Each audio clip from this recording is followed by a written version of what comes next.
So yesterday I watched one of the worst films that I've ever seen in my entire life in Superman 3. We reviewed that. If you haven't checked that one out, please go do so. I have reviewed the other 3 Superman movies. You can go check that out right here. I made a playlist over on the channel. Maybe go check it out. But today, ladies and gentlemen, we are checking out Superman 4, The Quest for Peace. Welcome to the channel, guys. My name is Paulie G. This is Paulie G's film review, and today we are checking out Superman 4, The Quest for Peace. Let's get right into this with my thoughts and opinions. This was a first time watch for me and a last time watch because I don't plan on ever watching this film ever again. Superman 4, The Quest for Peace is a 1987 superhero film that was the last Superman theatrical movie starring Christopher Reeve as the Man of Steel. In this film, Superman battles Lex Luthor. Gene Hackman has returned again for the 4th time as Lex Luthor. Side rant for a second. He's not even close to being the best Lex Luthor. He doesn't even seem like. And he's creating a solar-powered evil clone of Superman called Nuclear Man, which I personally didn't hate.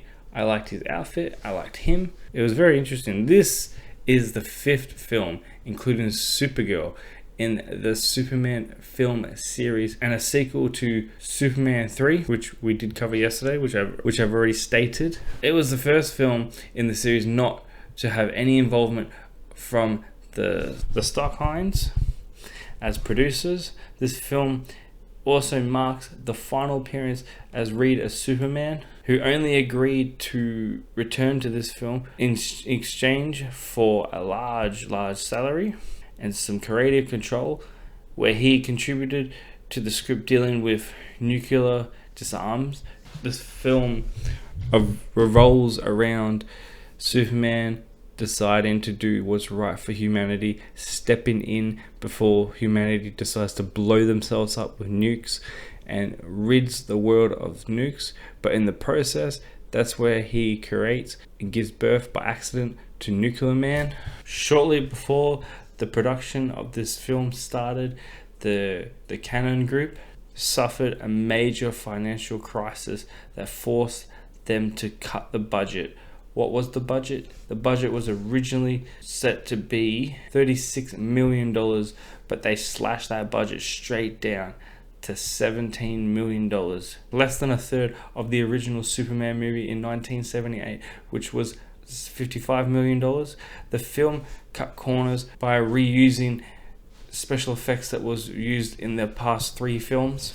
It also included cutting 45 minutes of footage that tested negatively. The film received overwhelming negative reviews from critics and fans all over the world, criticizing its poor special effects and its plot holes. Plans for Superman 5 was immediately cancelled, and there was no more Superman films until 2006, where Superman Returns made its film debut.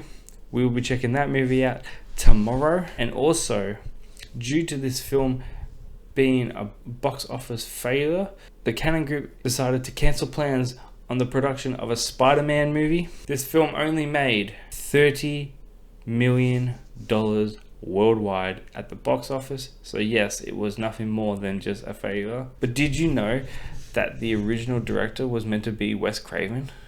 He was set to direct, but was replaced after some creative differences with the main star Christopher Reeve. I don't remember if I mentioned it in one of my other videos, but the Superman theme is iconic. Just have a listen to this.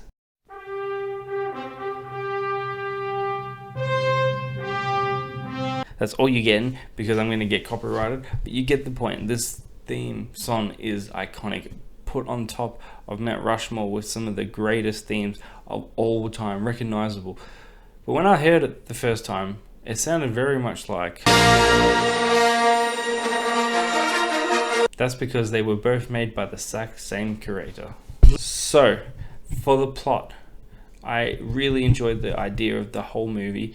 Superman struggling to decide if he should step in and help stop humanity.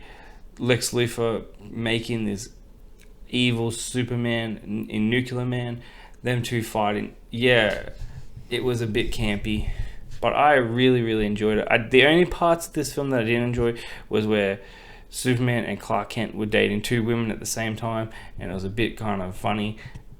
I also really dislike Lois Lane in these movies. The actress just doesn't seem to be embodying what she is. I just can't really get behind her. But this plot was fantastic. I really enjoyed this film. I can see why people in the past have said that it is a bad film. People consider this one of the worst Superman films of all time. I can see it from their point of view, but from my point of view, I don't think that. I think that this is one of the funnest movies, and you'll be surprised by what I give it, because we're going to get into it. For the plot, ladies and gentlemen, I'm going to give it a 7 out of 10. I was very intrigued to the plot. I was more engaged than the last two movies. For the cast, look, they had the exact same cast they've had this entire time. They've only added a few more new faces that don't really matter to the story overall. So for the cast, I'm going to give it a 5 out of 10. Cinematography, I feel like it was pretty lackluster. There's a lot more shots of them using green screens, and it's very noticeable, but it didn't take away from the overall enjoyment. But the special effects, the fight scenes just didn't get me going. I thought that was a bit campy, a bit boring. It was really hilarious. Like, just look at some of these action scenes. That's just funny. It's a comedy. That's what this is. It's a whole comedy. 10 out of 10. But for cinematography, I'm going to give it a 5 out of 10.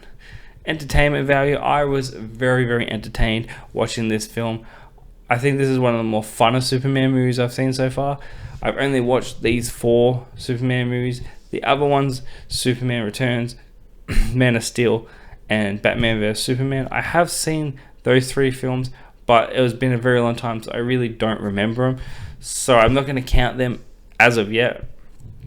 But for the 4 films, including this one that I have seen, this has been the most fun I've had watching a Superman movie so far. So for entertainment, I'm going to give it a 7 out of 10.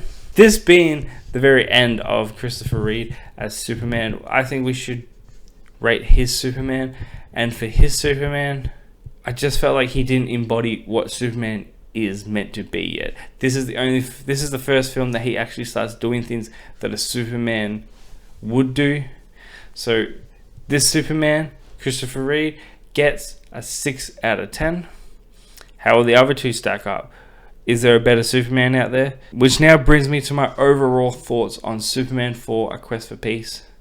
It gets a 6.5 out of 10. In 1995, Christopher Reeve had an accident while riding a horse. The horse kicked him off and he landed on his neck, fracturing 2 of his vertebrae, causing him to be paralyzed from the neck down. In 2004, he died from heart failure. Wherever he is, I hope he did find some peace. Guys, if you watched this point of view, I want to thank you. I want you to please consider hitting that like button. Please consider hitting the subscribe button. Have you seen this film? Let me know down in the comment section what you thought of this film. I completely understand if you disagree with me, and that's perfectly fine, but tell me why you disagree with me. Make sure you come on back tomorrow when we go check out Superman Returns. Make sure you also go follow me on social media.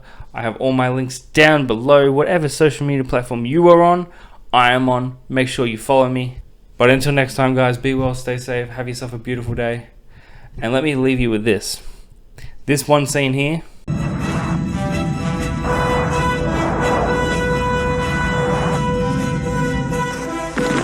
Wouldn't she be dead if he flew her out to space? I'll catch you guys tomorrow.